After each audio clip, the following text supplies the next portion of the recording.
Hi guys, Jordan from P&P Campers. I'm just going to be doing a handover video on this Burstner Delphin. It's an 821 and so it is one of the larger vehicles based on one of the more unusual cabs where it's got the tag axle Renault Master chassis. I personally absolutely love the Renault Masters. I feel like they're really nice and high up, really chunky and sort of, you know, ruggedly built. So what I'll do is I'll start under the bonnet, work my way around the outside, and then I'll show you inside as well. So under the bonnet, we've got your fuel filter and priming bulb around there somewhere as well. That's the bit there at the back. We've got your power steering fluid here at the front, washer fluid, engine oil goes through this little yellow topped cap down here, and your engine oil dipstick is the yellow one just there. You've then got your engine coolant, this reservoir at the top. Air filter sits inside this box here. You're on an automatic chassis on here as well, so you've got the automatic transmission fluid dipstick just here. Obviously not that you should ever really need to look at that, but that's what that is. You've got your brake fluid just here attached to the servo just behind it, obviously on this side because we are on a left-hand drive vehicle. And because the engine battery sits under the floor in the cab, you have got the option under the bonnet of jump starting from here. So you've got a positive terminal just here underneath this red cover, and then you can basically put an earth wherever you want. So I would be looking at places like engine hoists, or perhaps even these little bits around here. There'll be decent earths. There will be specific earths around and about. I mean, there's a couple just up here, so you can earth from there. So that is your positive terminal for the engine battery under the bonnet, and that's for jump starting only. As I said, we're on the left-hand drive chassis. What I'll do in a minute is when I get into the inside of the van, I'll actually show you through the cab properly. Yeah, not much else really to show. You've got your jack and wheel brace kit under here, underneath the driver's seat. But that is about it really for the near side front door. Underneath here, your first low locker, you have got your power supply unit. So this is a basically sort of the heart of the vehicle, where everything powered, everything electrical essentially just comes here and then gets diverted around to wherever it needs to go to. So that is kind of the heart of the vehicle just there. The next lower locker, just in case you wondered, that is purely just storage under there. It's a massive great big wet locker, so you can put all your sort of wet good bits and pieces inside there and it won't damage the vehicle. The next locker we come to, this one just above that, is your toilet cassette locker. So you have got a little bit of space under here. You've got some wiring and bits and pieces under there. You don't need to get to any of that. The actual toilet cassette itself comes out really easily. You just lift up the little green tab and then pull the cassette towards you. It will then come all the way out. All you need to know from there is that you drain the cassette out from here. When you're physically draining it out, hold down the little green button at the back, and once you've finished emptying it out and you want to put it back in again, it's your blue fluid that goes back inside the cassette. So about 2 caps worth of the blue fluid, because you've got the slightly bigger type. Give it a little swoosh around and then push it all the way back in, like so.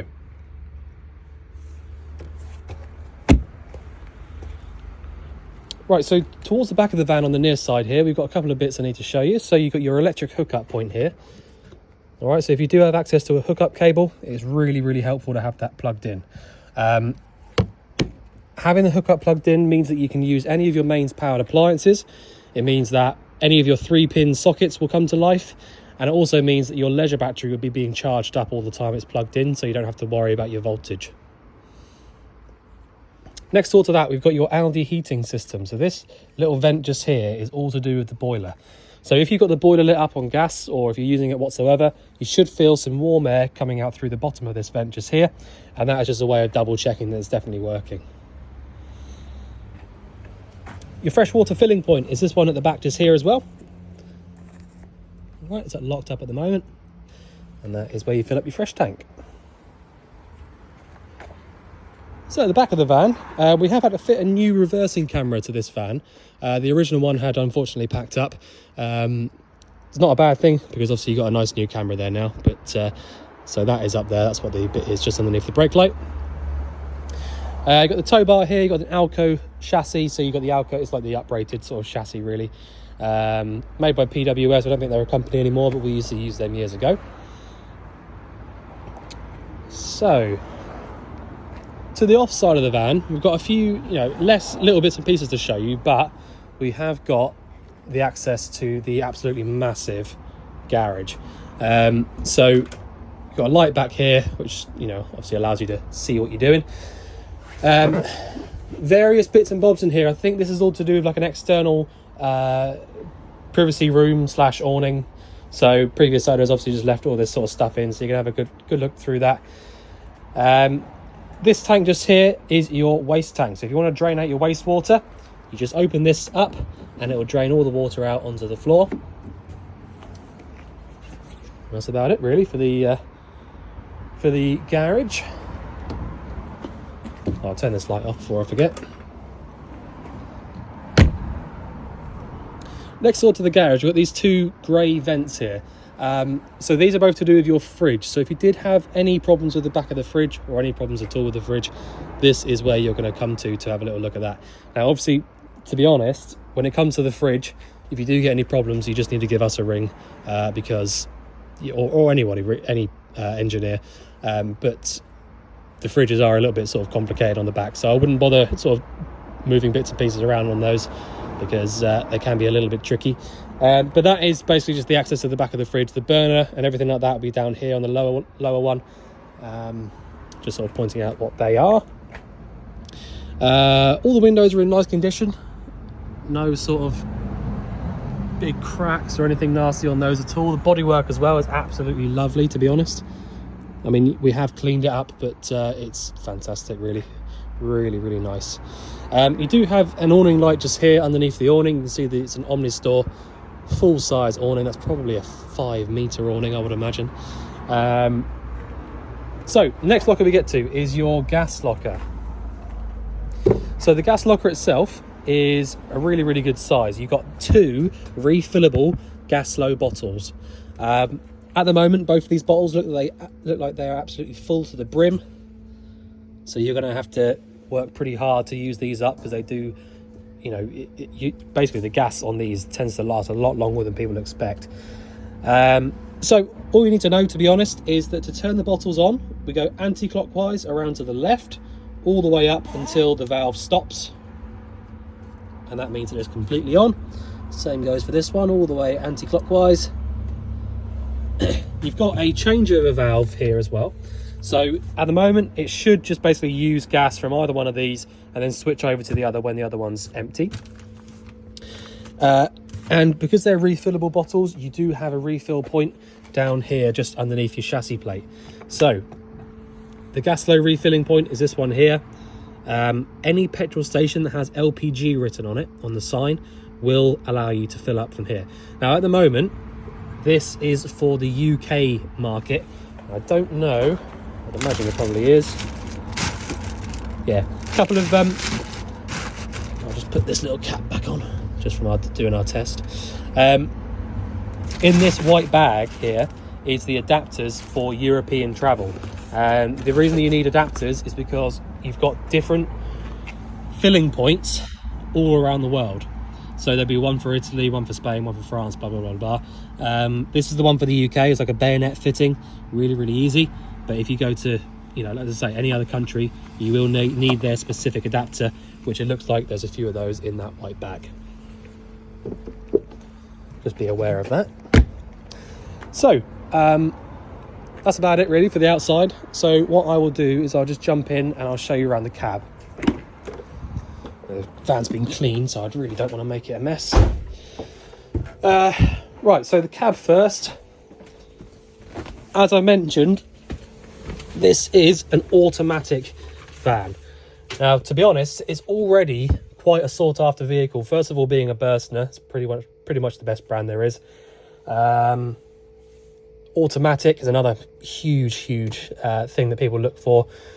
You've got loads and loads of bits and bobs on here. You've got the air conditioning from here. You've got your cab blinds all the way around, reversing camera, loads and loads of goodies.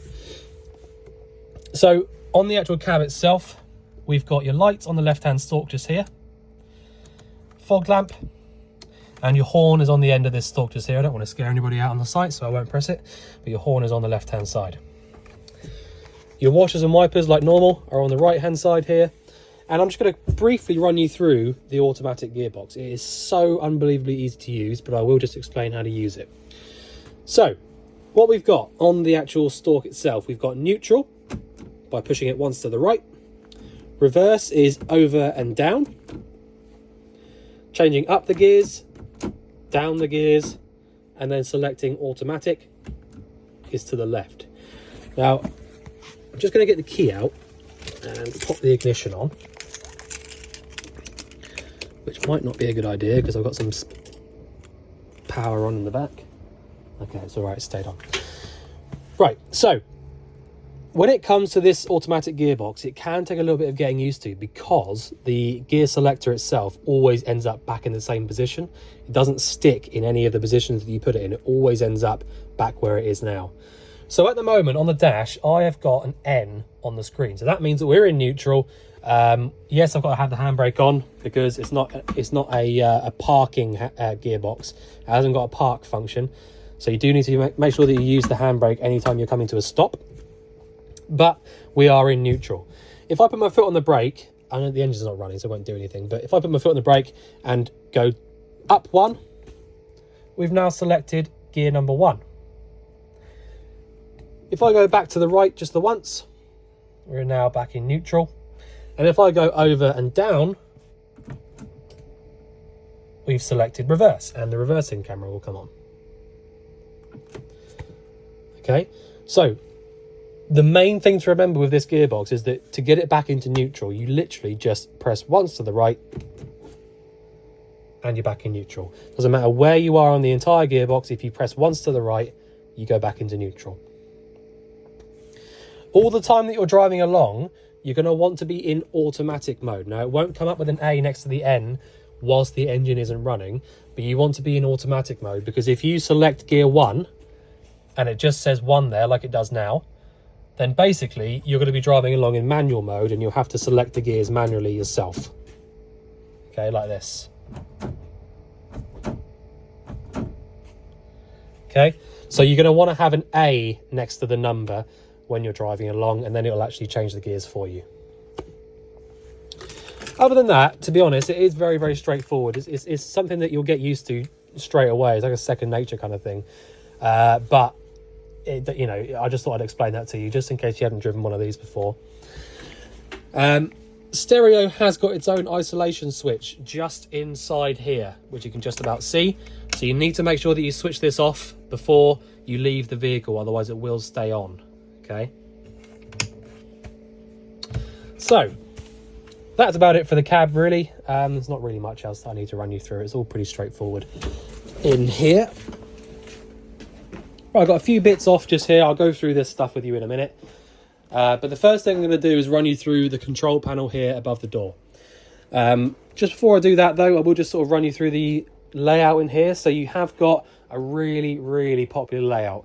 These are becoming more and more difficult to get a hold of, to be honest. Now, obviously, because it's quite a big vehicle, you do have like additional space just in general. But the amount of additional space and how spacious it feels in here is actually unbelievable. It's so spacious. You've got a ridiculous amount of storage all the way around. All of these upper cupboards are huge deep lockers. So you've got tons of storage. So yeah, anyway, just sort of briefly show the layout here in the front, and then we've got really massive side kitchen just here, loads of worktop space, 4-burner hob, grill and oven, which, by the way, for a German vehicle is something that you really don't often get. You would normally, in a big German thing like this, you would very often just get a very small oven and maybe 2 burners or something like that. But they've sort of given you the lot with this one. There you go. So, as I say, I'll run you through the control panel first because that's the kind of way you're going to start every time you come into the van. So it makes sense to start up here. So with the control panel, you can press this big button on the right and it will bring the screen up and just sort of tell you what's going on.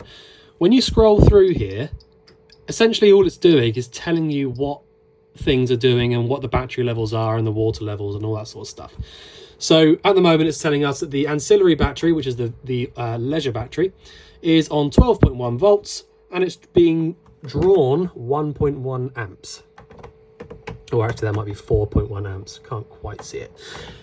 So that is just telling us what's happening with the auxiliary battery or the leisure battery whenever you're hovering over that. Next one over is your vehicle battery. That's just telling us that the 12.3 volts in the vehicle battery. We've then got your fresh water level, that's empty. Wastewater level, also empty. We've got inside temperature and outside temperature. Gas cylinder, don't have to worry about that one. Groups. Now if I press on groups and hover over any one of these four on the right, that's going to be giving us the option of turning on individual groups of lights. So we can turn the power onto the kitchen lights specifically, or we can turn the power onto the front end and all that. So you can go through there and adjust those as you want to. Next one over, settings and info. Don't have to do any of that really, apart from maybe setting your time and the date. Yeah, that's about it really. The little blue button down here to the right of here will always sort of, it's like a back button, so you'll be coming back to the start. And that is honestly it. It really is as easy as that. You've literally just got your level indicators. Once you turn this power on to this screen, it powers everything up in the van anyway. So as soon as you turn this controller on, you've got your 12-volt power. And the next most important thing that I need to tell you is this little switch down here at the top. Now this is your water pump switch in this van. All right. You tend to get this on a lot of Burstners where you have got a switch for it on the control panel, but I think they can be a little bit intermittent. So whether this is factory fitted or not, I don't know, but this is your water pump switch just here. Don't get that confused with this one just below it, because this is your boiler thermostat. So please don't press on that too hard because they will break. Below that, we've got a couple of light switches. Your awning light is the one closest to the door, and your another internal light just below that, and your step switch.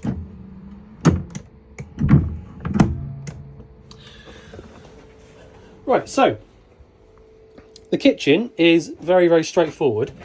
You have quite literally just got a hot and cold water tap just there, and a fresh filtered tap to the left. Now, as I showed you, I've got absolutely zero water in the fresh tank, so I'm not going to be able to draw any water through to the van. If you wanted to sort of fill the boiler up and get the water coming through, you would of course have to fill the tank up first. You can see exactly how much water you've got in that tank by scrolling over here and seeing your fresh water level. As I briefly mentioned, you have got the 4-burner hob, grill and oven. So to light any one of these up, you've got an ignition switch at the bottom here on the left, and you've got the individual dials. Bear in mind that obviously one of the, or a few of these, one of them is going to do the grill and the other one's going to do the oven. So the grill is this one over here, second to the end, and the oven is the one furthest towards the right.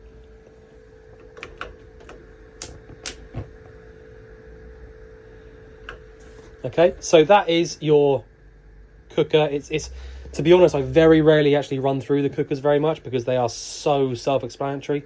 There's really no explaining needing to be done on it. It's just a household cooker basically, just a smaller scale. So above the cooker, you've got a extractor fan. So the extractor fan should have a button somewhere. Where that is, I don't know. Should have checked that out before I started, obviously. I can find out where the switch is for that. It's a bit dark at the moment, so I can't quite see very well. But anyway, that is I've got an extractor fan going up through there. Right, so something I will mention on the cooker is one of the most important things about the cooker is the fact that the glass lid, because it is made of glass, you have obviously got the issue of if you put it down too soon after having the cooker on for a while and everything's really hot, if you put the lid straight down, I can pretty much guarantee that it will shatter. So it's really important. I mean, it's fine for if you have it on for a few seconds like I just did there. That's not really what I'm talking about. I mean, if you've been using it for half an hour to cook with and then you put the lid straight down after turning it off, it's you're going to have a shattering lid. So Really important to let that all cool down before you shut that lid. Okay, so apologies, it's a little bit dark, but we're going to move on to your fridge now. The problem with these it's about 3 o'clock at the moment, so I wasn't really expecting it to be dark just yet, but there we go. So the fridge itself, you've got a 3-way Dometic fridge. Now this is an automatic energy selecting fridge as well. Basically means that you've got the option of selecting auto, and it should select one of the 3 energies for you automatically. Hopefully it will choose gas. In a minute. Or it might stick on 12 volt because I've got everything on.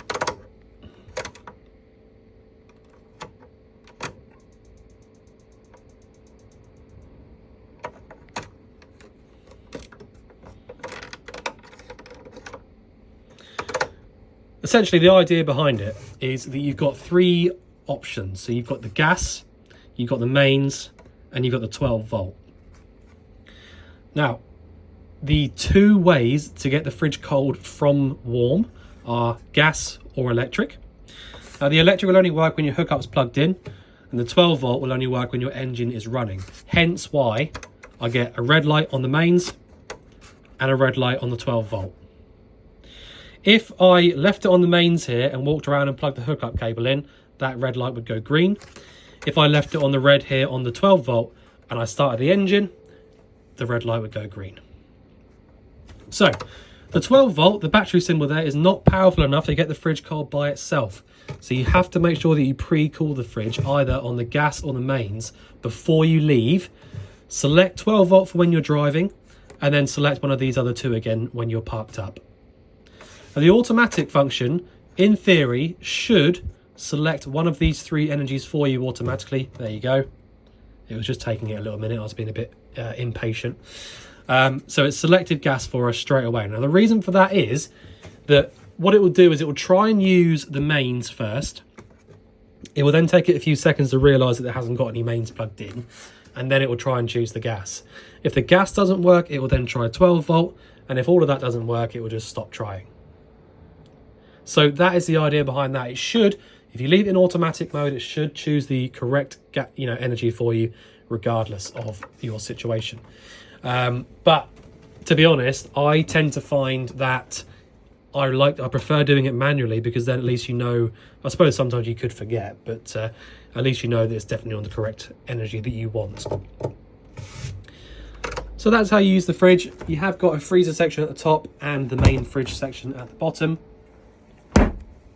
And there you go. Right, so in the bathroom, nice big spacious bathroom. You've got the bench seat style toilet, which means you've got the extra long toilet there, hence why you've got the nice big toilet cassette as well. Now you've got on the left hand side here, you've got a blue button, which is to pump around the flush fluid around the bowl. You will need some fresh water in the tank in order to use this, because it will not be able to draw any water from the tank if it's empty. You've then got the drain handle at the back, so if I pull this towards me, it opens up this flap here and drains whatever's inside the bowl into the cassette. You push this handle back to close that flap back over, and that is it. We lubricated this as part of the habitation check, so that's all been done. Shower at the back here, it is literally just a hot and cold tap from just there. Again, nice big spacious area, separate shower as well, so you're not going to get your toilet soaking wet every time you use it, which is always good. So the next section I need to run you through is this area at the back. This is all to do with your heating and hot water. So you've got an Audi central heating system in here, which is a really posh thing to have. You tend to have it on these bigger vehicles, especially the German ones like this.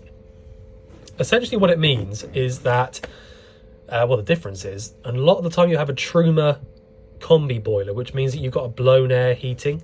So it literally, there's a flame and then there's a fan and it pumps around the hot air. That's how it works. This one's slightly different in the sense that you've actually got radiators all the way around the vehicle in loads and loads of different places, much more than you might think. And it works exactly the same as a household boiler would. So it literally heats up water inside the tank that is in the wardrobe here, I believe. Yep. So at the top of the wardrobe there, you can see the expansion tank for the Audi heating. So what it does is, didn't mean to do that. It heats up the water inside the boiler, and then the pump here, where it says pump, pumps the water around to the radiators. And then eventually obviously warms them up like any household radiator does. So it really is as easy as that. You literally, I'll show you how to use it, but that's how it works. It literally heats the water up and pumps it around to radiators around the van, just like at home. So to use this Audi heating system, it is so easy. All you've got on the left hand side here, you've got 1, 2 and 3, which are your 3 options for if you had the electric hookup plugged into the van. I will say straight away, the reason I started on that is that if you select 3, if you select the third one at the top just there, it will be drawing 12 amps of power straight away. Okay, so bear in mind that the majority of campsites around the UK are going to be giving you a 13 amp post to plug into. So if you draw 12 amps straight away from using it on number 3, you're left with 1 amp to play with. So you're going to have your battery charger, that's going to be about 1 amp, so then you're going to be at maximum power. So essentially you won't be able to plug anything into any sockets because you'll be at maximum capacity. So just bear that in mind. Find out what sort of post you're plugged into.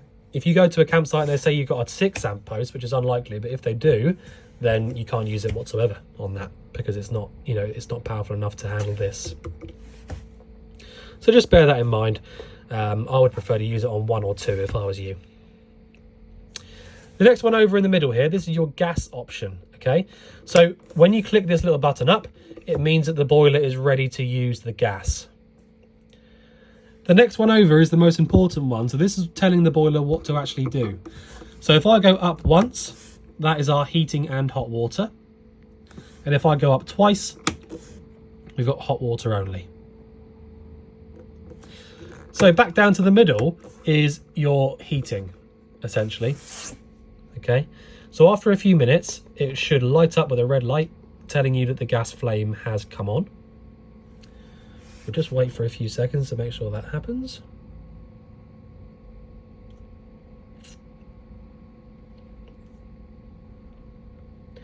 What it will do in the first place, when you turn it on, it will kind of blow all of the...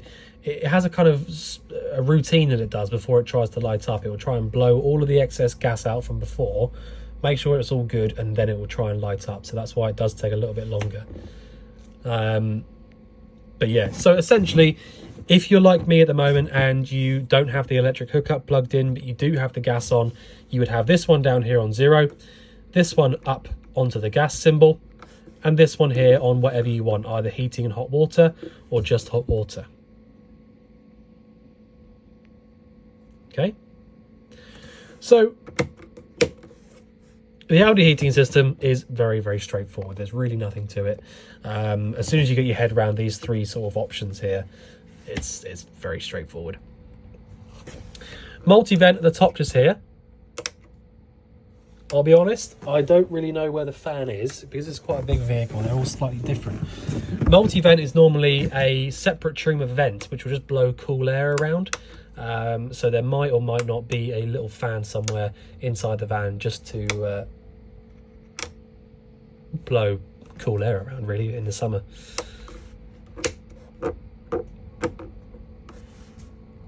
Yeah, so I can hear it next to me because the boiler's just here. It's literally in this little cupboard down here. I can hear it going through its kind of process of getting ready to light up. So, but I won't bore you all with all that. It's it can take a little, a couple of minutes to do that. But that's how you use it. Very easy, nice and straightforward. Turn the pump switch off when you're not using the heating because that will just carry on pumping the water around for no reason. But that's it.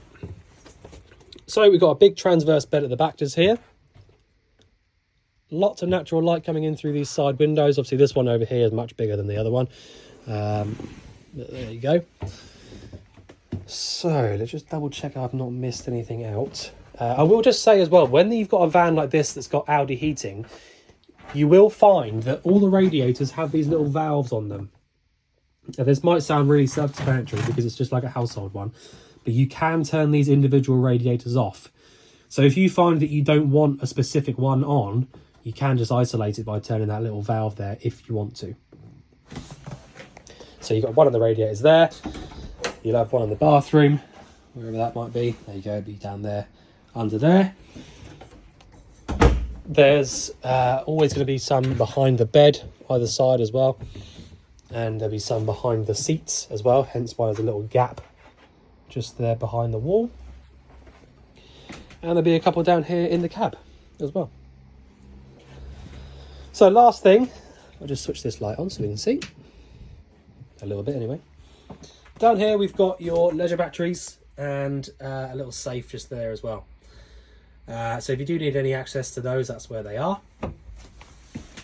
I have been told as well by our engineer, our habitation engineer, did the hab check on this van, that down here underneath this seat here, you have got an inverter. So if you want to use the inverter, you can. It's something that we don't really endorse here very much, to be honest, because inverters are great in the sense that if you are away in the middle of a field, yes, you can switch it on and get mains power. And that's great. But if you have an inverter on and you use too much power by turning 12 volt into mains power, 240 volt, you're going to end up draining out the leisure battery pretty quickly. So you can use it if you want to. It is there, but it's not something that we've fitted or anything like that. So just bear that in mind. But there you go. So I think I've pretty much covered everything. If there's anything else you want me to go over, or anything you want in more detail, just give us a shout. But otherwise, we look forward to seeing you soon. Thanks very much.